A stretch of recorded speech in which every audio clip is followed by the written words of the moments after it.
Egypt. 5 meters down on the seabed. Franck Goddio's lamp catches a face. Carved granite. 2,000 years in the silt. The face is Ptolemy XII, the father of Cleopatra, and he is only the doorway. Behind him lies a whole city, lost in the dark for 1,600 years. For most of his life, this man has been searching for it. A royal palace at the bottom of one of the busiest harbors on Earth. And almost nobody knows he is down there. Above him, Alexandria. 5 million people. Ships, engines, traffic. And below all of it, silence. A green, silted silence. You don't really see this place. On a good day, you can make out 3 meters in front of your mask. Most days, less. You feel your way into it with your hands. The descent takes seconds. The light goes first, filtered down to a flat green glow. Then the sound. The city fades to a hum, and then to nothing. By the time his fins touch the silt, the modern world is gone. Just the beam of his lamp, the slow snow of sediment drifting through it, and a floor that was once a palace. Kick too hard here, and you vanish into a brownout, blind for 10 minutes. If you're enjoying the dive so far, smash that like button. So he moves slowly, fanning the silt away with his hand, reading the seabed by touch. Every rise in the mud gets a tag and a number, and over the years, those tags become a map. This is not treasure hunting. It is archaeology done by feel in the dark. He reaches out in the silt clouds.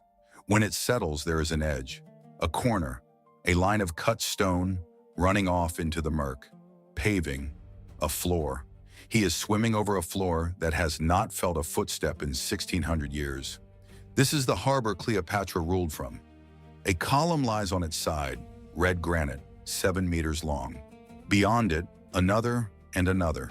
60 of them scattered across the seabed like a forest blown flat. A sphinx with silt sitting in the hollows of its face. A statue lying face down, still holding a sacred jar. None of it is standing. It fell, and it was buried. For most of history, we knew this place from a single sentence. A Greek geographer named Strabo stood on this shore and wrote that out there, on a small island, the kings of Egypt kept a palace. He even gave it a name, Antirhodos, the rival of Rhodes. One line, and then nothing. A rumor with a coastline, until a diver swam down through the green and put his hand on it. Goddio's team has now mapped 400 hectares of this harbor floor, and what the map shows is not rubble. It is a plan.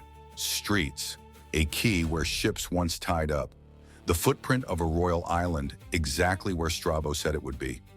People swim above it in the summer, ferries cross it every 20 minutes. And 5 meters down, untouched, is the world of the most famous woman in history. So when that lamp finds a pharaoh's face in the silt, the question is not what it is. They know what it is. The question is whose. This is Ptolemy XII. A flute player and a failed king, propped back onto his throne with Roman money. But history does not remember him for any of that. It remembers his daughter, because when he died, he left his kingdom in this palace to a teenage girl named Cleopatra. Antirhodos was not a monument. It was her home. Start with the city because the city is the reason any of this exists. Alexandria. Founded by Alexander the Great around 330 BC, and then handed on his death to one of his generals, a Macedonian Greek named Ptolemy. What's special about Ptolemy is that he made himself pharaoh. His descendants ruled Egypt for nearly 300 years, and they built Alexandria into the greatest city on earth. This was the wonder of the ancient world. A lighthouse, the pharaohs, 400 feet tall, throwing a fire that sailors swore they could see from 40 miles out. A library that didn't just collect books, it tried to collect every book ever written, copying the scrolls off every ship that docked. Scholars who measured the size of the earth and mapped the stars. And along the eastern harbor, the Great Harbor, the royal quarter, until a third of the entire city belonged to the crown. The lighthouse is gone from the earthquakes, and its blocks lie scattered on the other side of the same harbor. The library burned, but the royal quarter didn't burn, and it didn't blow away. It sank. Of all the wonders of Ptolemaic Alexandria, The one a diver can still touch is the palaces themselves, the audience halls of the dynasty. And out in the water, connected to the shore, a small private island with its own palace. Antirhodos. The dive light keeps finding pieces of it. A red granite column, dressed and fluted, lying where it fell. Pavement, cut and fitted. The lip of a quay where a royal barge once moored. This was not a public place. You did not wander onto Antirhodos. You were brought here by boat because the family wanted you here. Strabo saw it. He wrote that the royal palaces made up a third of the whole city, each king adding something new. He wrote about Antirhodos by name, the island with a palace sitting in the royal harbor. For 19 centuries, that paragraph was the only proof the island had ever existed. Now a diver is brushing silt off the exact stones the words describe. By the 1st century BC, the family that owned all this was running out of road. The Ptolemies had spent generations marrying and murdering their own siblings and borrowing money from Rome they could never repay. Ptolemy XII was so deep in Roman debt that Rome effectively owned Egypt before it ever conquered it. When he died, he left the throne to his daughter Cleopatra and a younger brother, expected to marry and rule together. It went the way these things always went in this family. Within a few years, they were at war with each other, and Cleopatra, losing, did the most dangerous thing she could think of. She gambled the kingdom on Rome. Forget the costume drama version.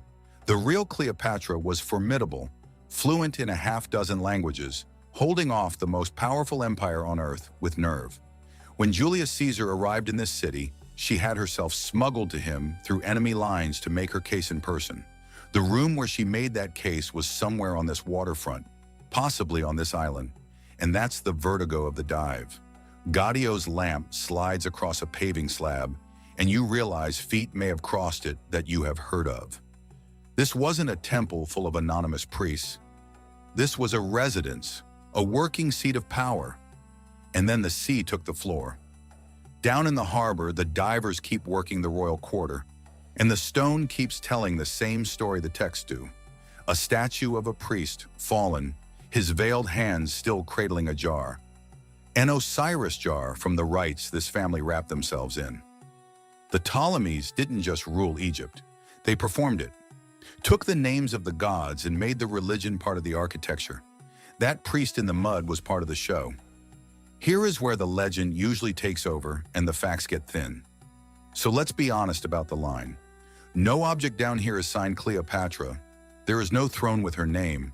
No statue we can say is her face. What there is her world, item by item. Her father, carved as a sphinx.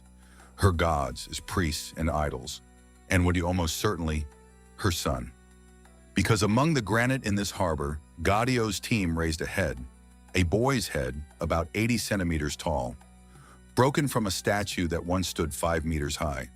The style is Ptolemaic, the scale is royal.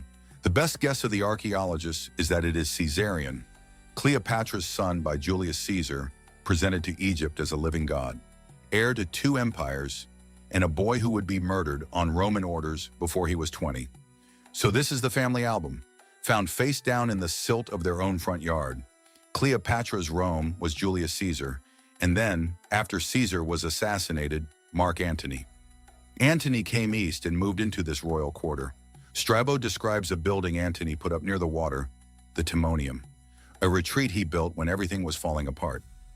Goddio's survey found its likely footprint out toward the harbor mouth, right where the geographer placed it. That is the strange power of this site. You are swimming through specific rooms, named by a specific eyewitness. The lighthouse, the library, the queen who rolled the dice on Rome. It all happened on this waterfront, and the waterfront is 5 meters underwater. For a long time, that was assumed to be the end of it.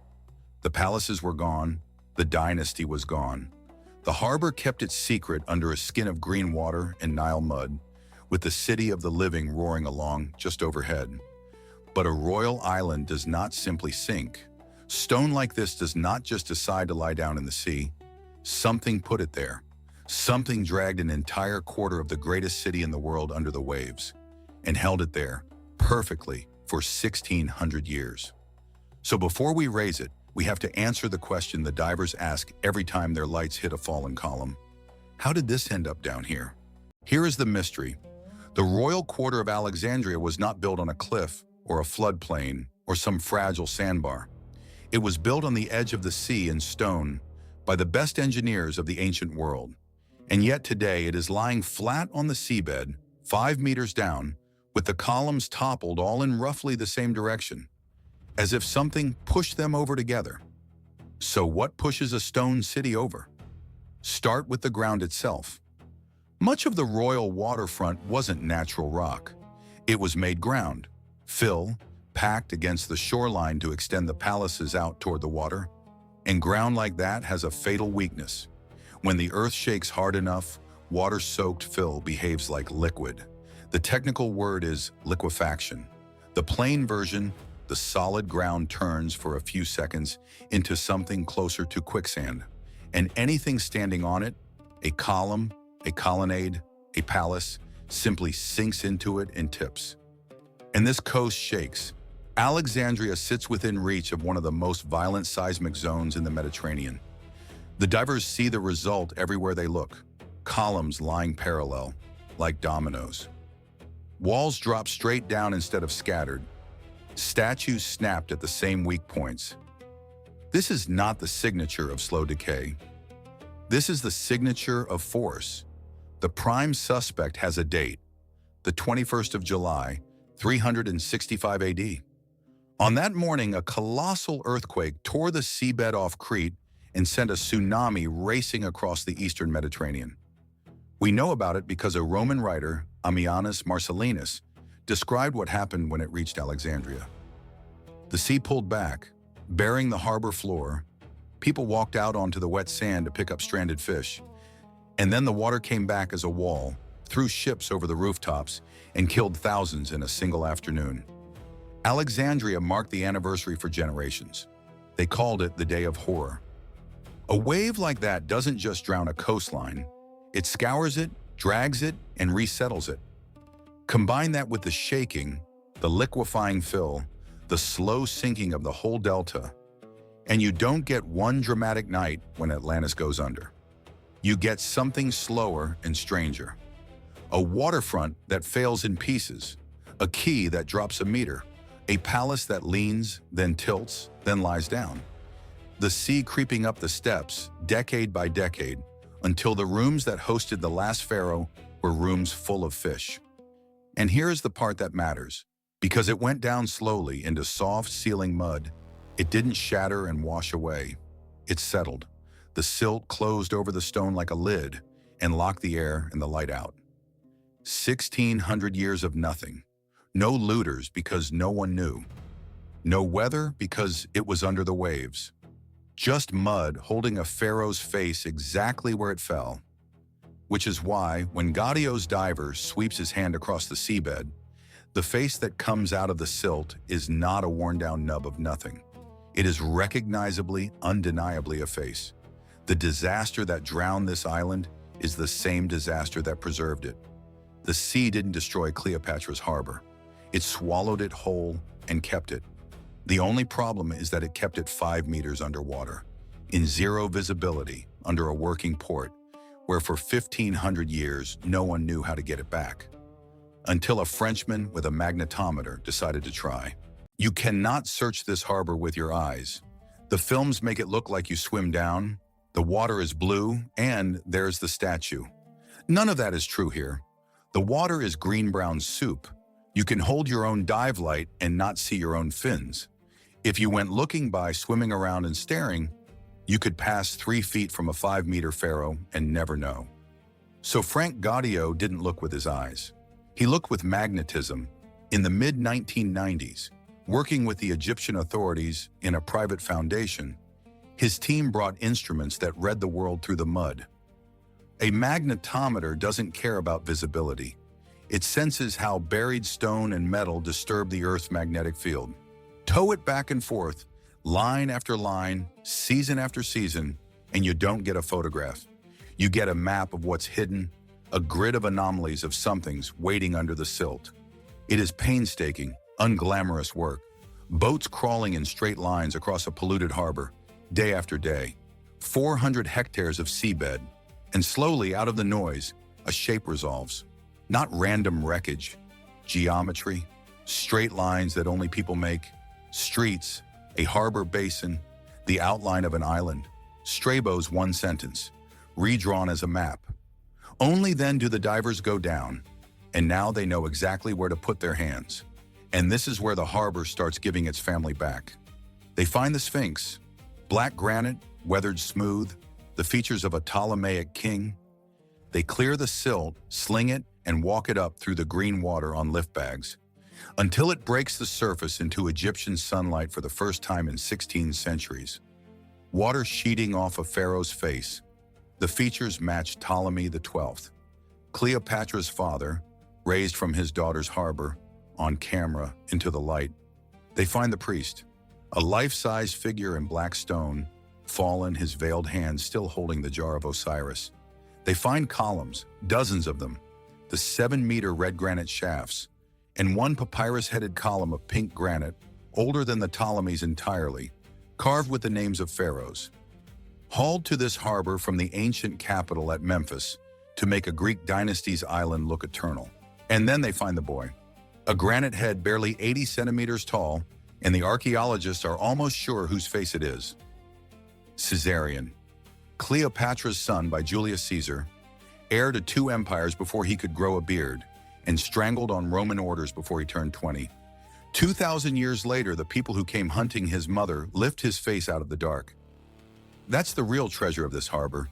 Not gold off a reef, a family, a father carved as a sphinx, a priest frozen mid-rite, a murdered son, a whole royal world handed back, piece by piece, out of the silt. Bring up one carved king, and his whole world rises with him, the priests who served him, the gods he answered to, and a pharaoh raised into the light again, like a resurrection. This was the man who ruled the richest city the world had ever built. Temples of white marble, streets of cut stone, and a lighthouse that climbed 300 feet into the sky, where Greek gods stood beside Egyptian kings. 2 worlds fused into one city. The harbor surrenders its family slowly, and it makes you fight to keep them. A marble torso of Hermes, paving slabs, the blocks of the quay, each one logged, mapped, photographed in place, then either raised or left exactly where it lies. Because the seabed itself is the artifact now, the only surviving plan of the royal quarter of Alexandria.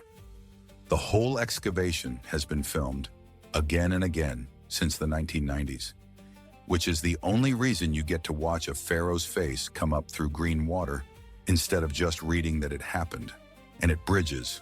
While Goddio's team was working this harbor, the same method went looking a few miles east, out in Aboukir Bay, and pulled up an entire second city. A lost Egyptian port called Thonis Heraklion, swallowed whole by the same sea. The technique that found Cleopatra's father is the technique rewriting the whole drowned coastline of Egypt. We'll come back to that, but here's the number that should stop you. After 2 decades, the experts estimate they have recovered only a small fraction of what is down there. The harbor is not emptied. It is barely opened. Most of Cleopatra's royal quarter is still on the seabed right now, under the silt, under the boats, sealed, dark, and waiting. There are statues down there that no living person has ever seen. There are rooms in the map that no diver has touched. Every season the visibility opens for a few hours, the team goes back down, and the harbor hands over one more piece of the most famous reign in history. So what do you do with a discovery like that? Because what's down there isn't one statue or one king. It's a whole drowned capital, and they have barely begun. For 2,000 years, Cleopatra has been a story we tell about the past. A warning, a romance, a costume, powerful and completely untouchable. You couldn't visit her. You couldn't stand anywhere and say she was here. The palace was a rumor. The harbor was just water. That's what the divers actually changed. Not the facts of her life. We knew those. They changed her from a story into a place. They gave the most famous reign in history a floor you can stand on, a column you can measure, a face you can lift out of the sea. What was only ever words in an old book is now a place with edges, a depth, a floor, a face, sitting under a working port that you can put your hand on. And they did it honestly. That's worth saying, because the easy version of this story is a lie. The easy version has a perfect blue sea and an intact golden throne with Cleopatra's name on it. The real version is green water you can't see through, a palace lying in pieces, and a queen with no face left to find. What's down there isn't Cleopatra's portrait, it's her world, her father's face, her son's head, her gods, her family's island. And somehow that's more powerful than a statue would have been. Because it's true, every stone of it is true. It also changes what lost even means. We say a city is lost and we picture it gone, erased, finished. But Alexandria's royal quarter was never gone. It was just underwater and unmapped and unread. The whole thing was sitting there the entire time, perfectly preserved, waiting for someone to invent the tools to see it. We have walked over our own history for 15 centuries without knowing it was there. And that should make you wonder what else is. Under every old harbor, off every ancient coast, sealed under the silt, just below the boats. Because Cleopatra's harbor isn't the only one. Remember Abu Qir Bay, the second city, the one the same team pulled out a few miles east? That one is bigger. A whole Egyptian port with temples and colossi and a fleet of ships. Gone from every map for over 1,000 years and found by the exact same magnetometer that found this. Compared to Cleopatra's palace, it's barely been touched. And the story of how they found an entire city hiding in a bay, that's the one we're going to tell next. Down in Alexandria's harbor, the diver settles the silt back over the Sphinx's face. They don't take everything. Most of it stays exactly where it fell, mapped and logged and left in the dark, because the seabed protects it better than we can. The light clicks off, the green closes back in, and Ptolemy XII, Cleopatra's father, settles back into the mud of his daughter's harbor. To wait for the next season and the next diver and the next handful of silt brushed away from a 2,000-year-old face, the legend finally has an address, and we have barely walked through the front door. Up next, Egypt's city that vanished for 1,000 years, and the 5-meter god a diver found on the seabed. Level off.